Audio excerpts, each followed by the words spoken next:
Don't have any travel plans in my world, but a lot of people take to the roads and to the air this weekend. Where are we going to see most of the people, in the air or on the ground? Well, this year, slightly fewer people are going to travel by air, and slightly more people are going to travel by road. So it looks like gasoline might have something to do with this? Actually, gasoline is on average 2 cents per gallon less than it was this time last year. There are several reasons for it, though. For one thing, the payroll tax holiday ended at the beginning of the year, so people have a little bit less spending money.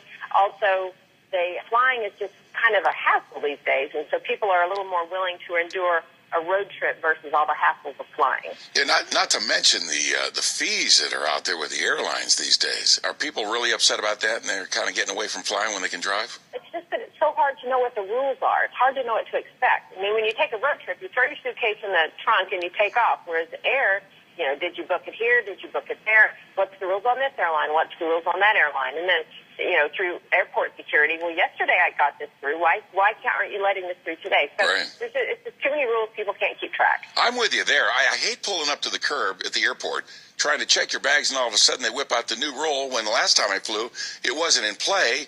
You don't plan for it. Next thing you know, your credit card's getting charged, or your debit card's getting sucked for more money.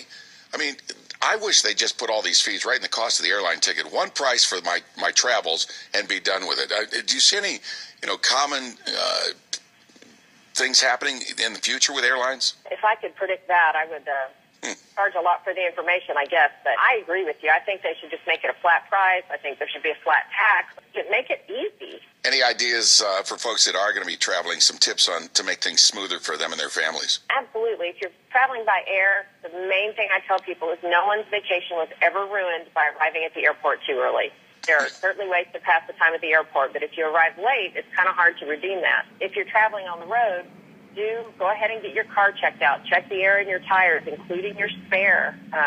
Go ahead and buy a road atlas. Yes, we do all have Google Maps, but cell coverage doesn't exist everywhere, and you don't want to find yourself lost and without a way to figure out where you are.